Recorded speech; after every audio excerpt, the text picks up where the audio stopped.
intro on. No, he don't, man. He's all over YouTube.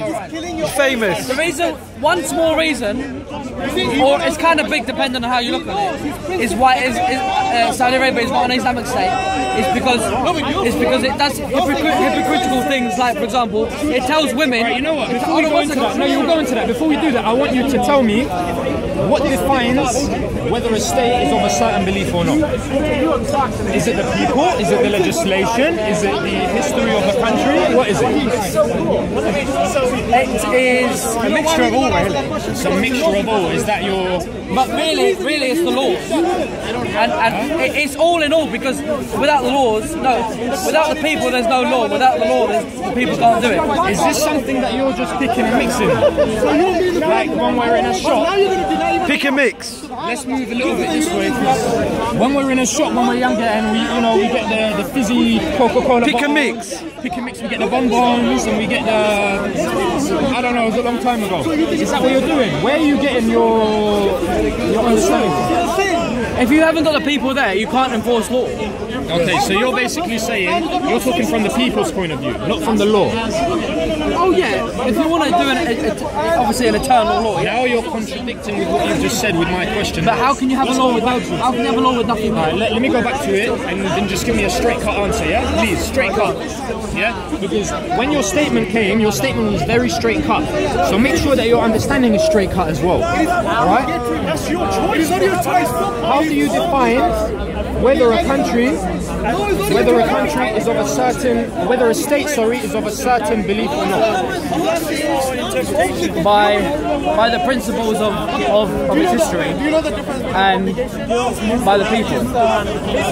By the principles of the history and the people. Wrong. And I'll tell you why. And I'll answer you with a straight cut answer. If you want to go to a state and understand what it is, go to the law. And I'll tell you why, because this follows on from a statement that you made earlier, that in Saudi Arabia, if you are caught on the street eating in Ramadan, you are whipped. And who implements that? Is it the people or the history? No.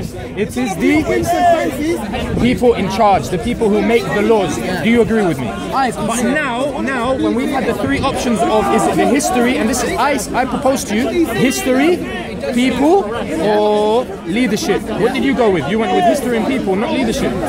Chris, what are you talking about, man? Don't deceive people. No, don't get me wrong, you're misunderstanding what I'm saying.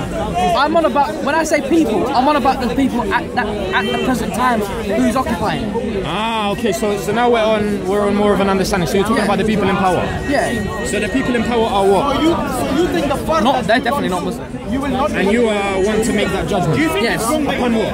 Because I know Islamic law. I know Islamic law does not say that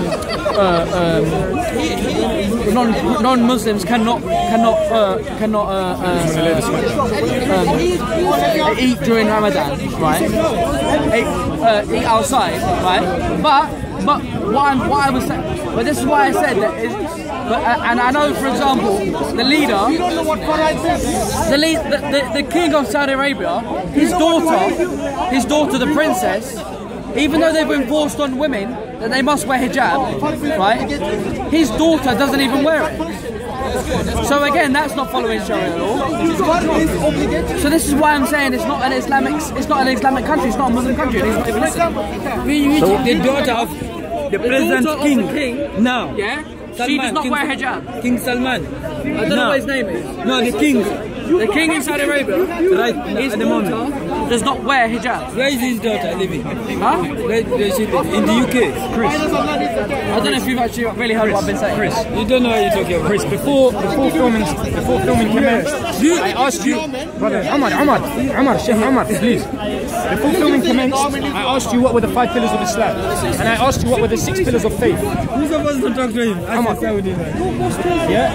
Without knowing these, it means you don't understand the fundamental basics of Islam. So how can you therefore make a heavy statement and say, yeah, and I haven't yet said if I believe, if I believe that the Saudi family in judgment, in leadership, are Muslims or not Muslims. I'm not going to make that heavy statement on video. And what I believe is in my heart, yeah?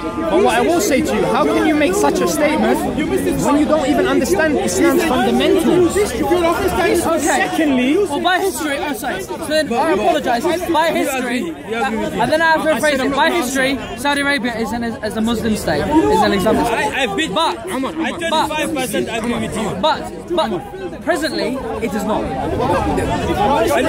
Again, I'm going to ask you, what are you basing your answers on? What are you basing your statements on? You don't even understand the fundamentals of Islam, and I'm sorry to have to grill you like this, but how can you talk without knowledge? How can you talk without knowledge? Here's a question I have for you then. Even if Saudi Arabia have the 5 pillars of Islam, even if they have that, if they break something in Islam, it completely destroys the whole lot. Therefore, it does not count of anything. I agree with you to a certain extent. Look, one thing I say, Muslims here, because I don't understand why Saudi Arabia charge visas for people who are going to Hajj or Umrah. One thing I will say, Chris, and I will say this for YouTube as well. See the statement you made, it's alright coming from you. You know why? Because you're not a Muslim. But for a Muslim, for you to invite this kind of topic, and when you make a statement, it's an invitation. It's an invitation of information, and it's an invitation to speak. Muslims, majority of the Muslims here, and I will say this on YouTube, will not want to speak about this topic. You know why? Because it involves politics. You understand? It involves politics. And when we get into Islam, part of Islam. Politics should be part of any religious system if you believe that that religion suffices for every single aspect of your life as a human being on this planet. We believe that politics is part of Islam, yes. Sharia is a law that we believe as Muslims that Allah subhanahu wa ta'ala implemented through Muhammad sallallahu alaihi wasallam. Muhammad sallallahu alaihi wasallam implemented the Sharia, and the Sharia was something that was built upon his time in Mecca and Medina, basically while he was alive, yeah? So even me as a Muslim, if I am not willing to make a statement, yeah, about this, whether it's on film or not, yeah, and I'm someone who does know the fundamentals of Islam, yeah, how can you make a statement about if someone is a Muslim or not when you don't even understand what a Muslim is?